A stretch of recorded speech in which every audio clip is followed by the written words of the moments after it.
Hello students, welcome to the channel of Farzi concepts. आज हम लोग IIT JEE advance 2024 paper 2 chemistry session के अंदर एक non negative integer type question को सॉल्व करने जा रहे हैं। यह हमारे क्वेश्चन सीरीज का क्वेश्चन नंबर 10 है। यह आपका क्वेश्चन ऑर्गेनिक केमिस्ट्री के बायोमोलिक्यूल चैप्टर के अंदर यह DNA के स्ट्रक्चर से उठाया हुआ पार्ट है। तो आइए इस क्वेश्चन को हम लोग स्टेप बाय स्टेप सॉल्व करते हैं। तो जैसा कि इस क्वेश्चन में आप देख रहे हैं, कह रहा है for A double strand DNA।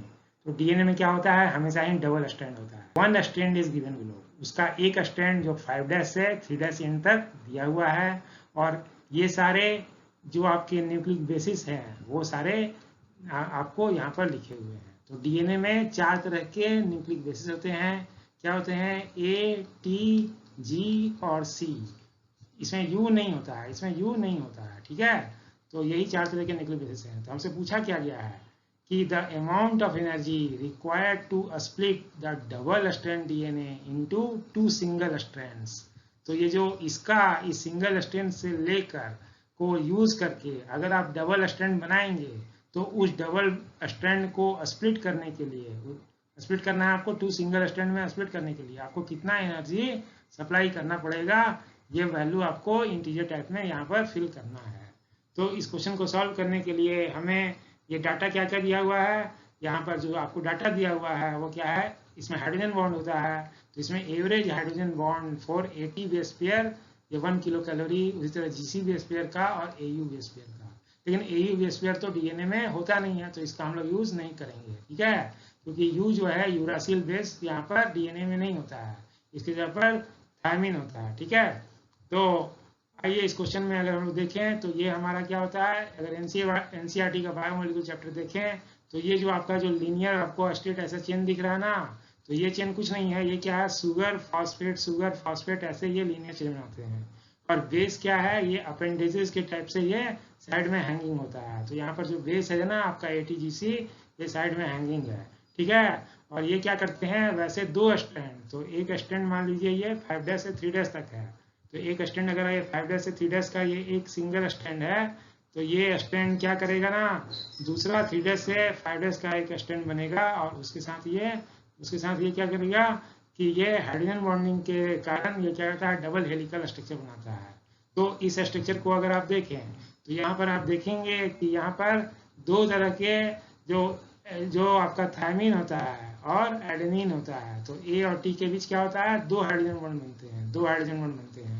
जबकि G मतलब गुआनिन है, और C मतलब साइटोसिन है। तो G और C के बीच क्या होते हैं, 3 हाइड्रोजन बॉन्ड बनते हैं, ठीक है। तो यहाँ पर ये इसके अंदर हम लोग अगर सारे हाइड्रोजन बॉन्ड का पता कर दें कि कितने तरह के पेयर बनेंगे, हाइड्रोजन बॉन्ड के पेयर बनेंगे, तो उस पेयर की एनर्जी का यूज करके हम लोग क्या कर सकते हैं कि we can find the how much energy required to split the 2 strands of the DNA, ठीक है। तो हमें जो स्ट्रैंड का क्या दिया हुआ है, ये एक सिंगल स्ट्रैंड 1 स्ट्रैंड क्या दिया हुआ है, ये 1 स्ट्रैंड ये आपको यहाँ दिया हुआ है, ठीक है। तो इसका डबल स्ट्रैंड हम लोग कैसे बनाएंगे, तो डबल स्ट्रैंड बनाने के लिए हम लोग जानते हैं कि इसका कॉम्प्लीमेंट्री स्ट्रैंड में क्या होगा, है ना। कॉम्प्लीमेंट्री स्ट्रैंड में हम लोग इसके कॉम्प्लीमेंट्री स्ट्रैंड में यहाँ पर A था तो A का कॉम्प्लीमेंट्री T रहेगा, G का क्या रहेगा, C रहेगा। उसी तरह T है यहाँ तो T का A रहेगा, और C है तो C का G रहेगा। तो इस तरह से हम लोग ये कॉम्प्लीमेंट्री स्ट्रैंड बना देंगे।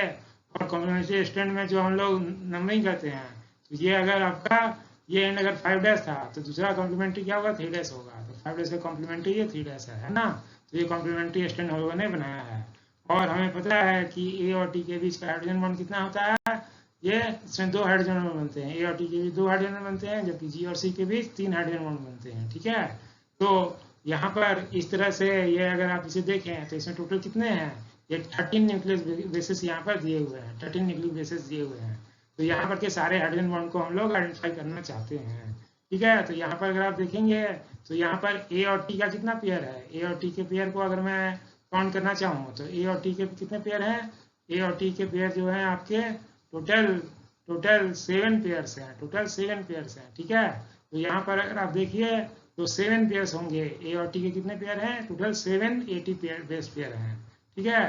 तो इसके सारे हाइड्रोजन बॉन्ड की एनर्जी को हम निकालना चाहें तो कैसे निकालेंगे, तो इसमें कैसे निकालेंगे, इसमें 7 बेस पेयर हैं, 7 AT पेयर्स हैं, और हर A और T के बीच कितने बॉन्ड होते हैं, 2 हाइड्रोजन बॉन्ड होते हैं। और हर एक बॉन्ड को तोड़ने के लिए 1 किलो कैलोरी पर मोल ये एनर्जी चाहिए आपको, ठीक है। तो इसके बेस पर टोटल एनर्जी कितना आ जाएगा, सिर्फ एटी बेस पेयर को तोड़ने के लिए, एटी बेस पेयर के हाइड्रोजन बॉन्ड को तोड़ने के लिए 14 किलो कैलोरी पर मोल एनर्जी आपको लग जाएगा, सिर्फ एटी को तोड़ने के लिए।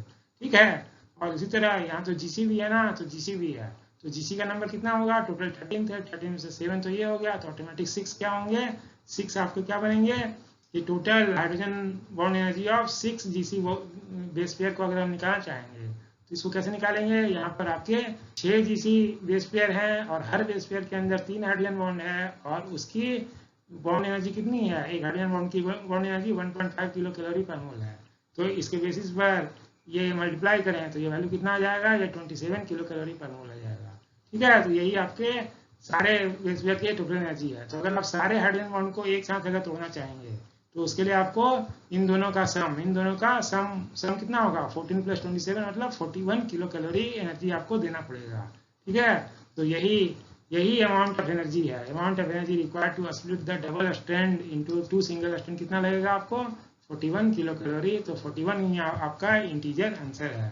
ठीक है। तो इस क्वेश्चन को हम लोगों ने सॉल्व किया है। तो आइए फाइनल आंसर को मार्क कर लें, यहाँ पर हमारा 41 ही आंसर हो गया। ठीक है। तो थैंक्स फॉर वॉचिंग, थैंक्स।